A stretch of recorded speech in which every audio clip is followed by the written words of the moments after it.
हे साहित्य तयार केलेले आहे गणित संबोध स्पष्ट करण्यासाठी। आता गणित संबोध स्पष्ट करत असताना पहिली सुरुवातीला बेरजेचा संबोध जो आहे तो बेरजेचा संबोध स्पष्ट करत असताना बेरजेचा अर्थ विद्यार्थ्याला कळणं गरजेचं आहे। संख्या ज्ञानाच्या बाबतीत 5 भाषा आहेत, त्या 5 भाषांचं दृढीकरण झालं की मग आपण त्या क्रियांवर येतो आणि क्रियांमध्ये प्रथमतः आपण जी क्रिया शिकवतो ती बेरीज।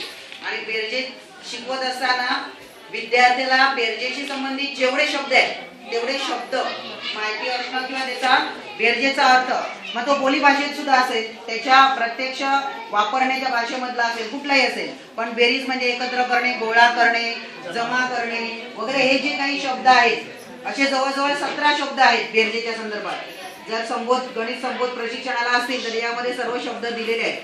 तर हे सर्व शब्द त्याला समजले म्हणजे बेरजेचा अर्थ त्याला समजला, कारण हे शब्द शाब्दिक उदाहरणामध्ये पण दिलेले असतात। विद्यार्थ्याला आपण उदाहरण देतो 5 अधिक 3 किंवा 5 बेरीज 3 तर तो सोडवतो, पण तेच उदाहरण शब्दामध्ये दिलं की 5 पेन होते, परत त्याच्यात 3 पेन मी घेतले, आता किती झाले, मग त्याला ते किती झाले, काय झाले, मग हे जे शब्द आहेत ते बेरजेशी संबंध स्पष्ट होणारे शब्द आहेत ना, ते क्लिअर होणं गरजेचं आहे। बेरजेचा कन्सेप्ट क्लिअर होण्यासाठी एक छोटं साहित्य आहे। ह्या साहित्याच्या आधारे आपण विद्यार्थ्यांना बेरीज म्हणजे काय आणि हसत खेळत विद्यार्थीमध्ये बेरीज करू शकेल। सुरुवातीला बेरीज शिकवत असताना लिखाणाकडे मी जाणार नाही, सुरुवातीला फक्त मी त्याला एवढंच सांगणार आहे की बेरजेचा अर्थ। आता बेरजे अगदी पहिलीच्या विद्यार्थ्यांसाठी आहे। बेरजेचा अर्थ सांगत असताना आपण त्याला बेरजेचे सर्व जे काही अर्थ आहेत ते सांगत असणार आहे। आता मी त्याला सांगणार आहे की या कपामध्ये 5 गोट्या टाकल्यात, प्रत्यक्ष तो मोजू शकेल, त्याला दिसतं दृश्य स्वरूपामध्ये, एक एक टाकली तरी काही हरकत नाही, तो मोजू शकतो। याच्यामध्ये 3 आहेत म्हणजे 5 अधिक 3 किंवा 5 बेरीज 3।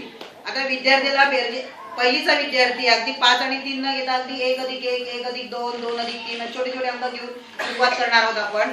पण माझ्याकडे लिखित स्वरूपामध्ये आहे, हे नंतर मी दाखवणार, सुरुवातीला काही मी त्याला दाखवणार नाही कारण त्याचा संबोध तेवढा अजून क्लिअर झालेला नाहीये।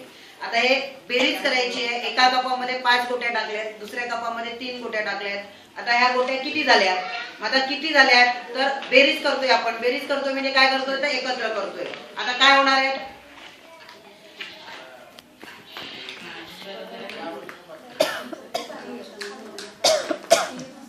एकत्र झाले सर्व। आता हे किती झाले एकत्र तर तो विद्यार्थी ह्या ज्या ट्रे मध्ये पडलेल्या आहेत त्या आपण त्याला मोजायला दिल्या की तो सांगेल की ह्या किती झालेल्या आहेत। मोजून घेऊया आपण। ह्या 1 2 3 4 5 6 7 आणि 8 म्हणजे काय केलं आपण तर मिळवले, एकत्र केले, म्हणजेच काय केलं आपण बेरीज केली।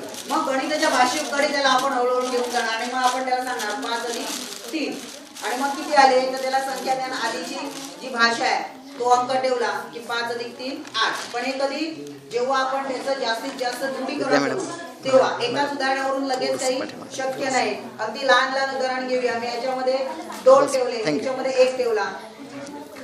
आता विद्यार्थ्यालाच बोलवायचंय की हे किती झाले तर 2 अधिक 1 ट्रे मध्ये आता किती आहे एकूण तो मोजेल किती आहे ते 3। म्हणजे बेरजेचा संबोध जो आहे तो अगदी स्पष्टपणे त्याला समजेल की हे एकत्र करायचे। आणि बेरजेच्या संबोधाकडे गेलं की मग हळूहळू त्याचं चिन्ह, त्याचं लेखन हे घेऊन मग हे बाजूला काढायचं। याची सवय फक्त त्याला अर्थ समजेपर्यंतच ठेवायची आहे, नाहीतर